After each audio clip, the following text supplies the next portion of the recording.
All right, we've talked about what blood is and all the cells floating around in it. But now we're going to focus on the part of blood that most people overlook, plasma.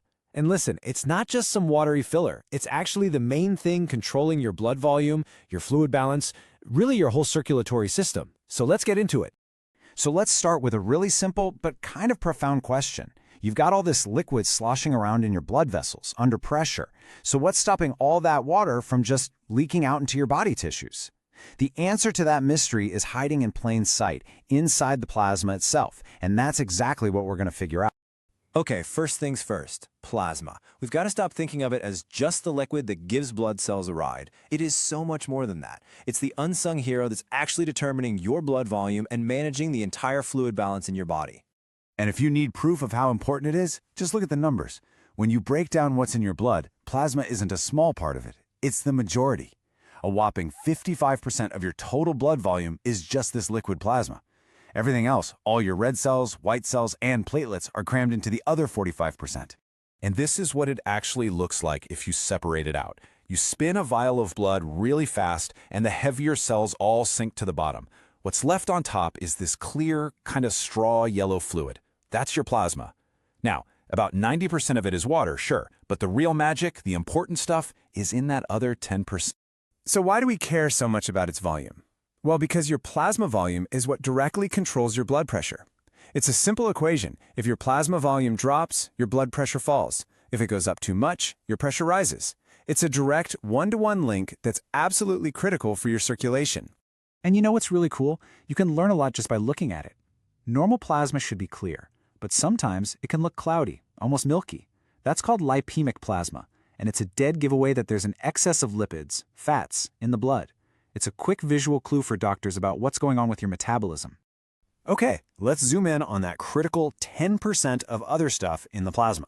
Because hidden within that small fraction are the real powerhouses, the components that do all the heavy lifting, the plasma proteins.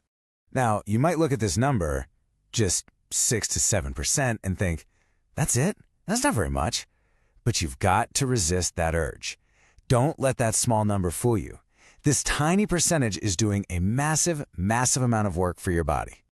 I mean, look at their to-do list. They maintain fluid balance through something we'll talk about called oncotic pressure.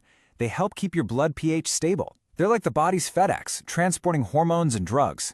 Plus, they're essential for blood clotting and are a huge part of your immune defense. They do it all. So, of all these hard-working proteins, there's one that stands out from the rest. The undisputed champ, especially when it comes to managing fluid. It's time to meet the most important protein in your plasma, albumin. Just like plasma makes up most of your blood, albumin makes up most of your plasma proteins. It accounts for about 60% of the total protein content. That sheer abundance is a major hint about how critical its job is.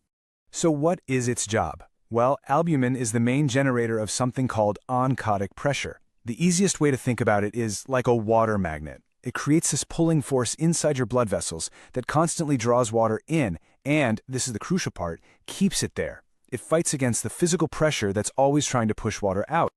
Okay, enough theory. Let's talk about what happens in the real world when this beautiful, elegant system breaks down. This brings us right to a condition called edema. And now, you have the secret to understanding exactly why it happens. It's a really clear domino effect. First, for whatever reason, the level of albumin in the blood falls. When that happens, the oncotic pressure, that water magnet force, plummets. And without that constant pulling force holding water in, it starts to leak out of the blood vessels and into the tissues. The result? The tissues swell up. That swelling is edema. This quote just nails it perfectly. Edema is not excess water in the body, it is water in the wrong place. The total amount of fluid hasn't necessarily changed, it's just moved from where it's supposed to be, inside your circulation, to where it's not supposed to be, causing all sorts of problems in your tissues. Now, while albumin is definitely the star player, it's not working alone. So let's take a quick look at its teammates, the other members of this plasma protein family. First up, we have fibrinogen. Its job is totally different from albumin's. Think of fibrinogen as the clotting specialist. When you get a cut, this is the protein that gets activated to form a sticky mesh that creates a blood clot and stops the bleeding. Then you've got the globulins. This is a really diverse group. You have the alpha and beta globulins, which are basically the transport trucks of your bloodstream.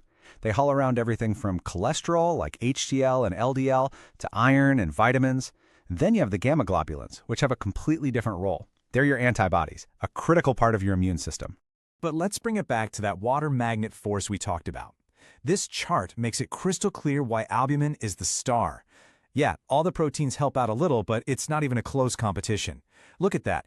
Albumin provides almost 4 times more oncotic pressure than all the globulins combined. And fibrinogen, its contribution is barely even measurable. So we've gone from plasma volume to the nitty-gritty of what each protein does. Let's wrap it all up with one final, absolutely critical idea that I really want you to take away from this. Here it is. Plasma proteins are not optional. They're not just some extra stuff floating around. They are essential.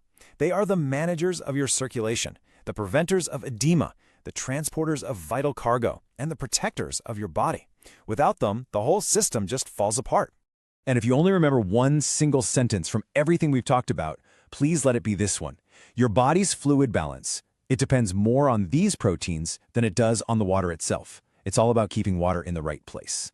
Thinking about that actually raises a really interesting question, right? If our blood is mostly water, how on earth do fatty things like cholesterol get around without just clumping up? Well, that is a fantastic topic for our next explainer, where we'll dive into the amazing world of lipoproteins. I'll see you then.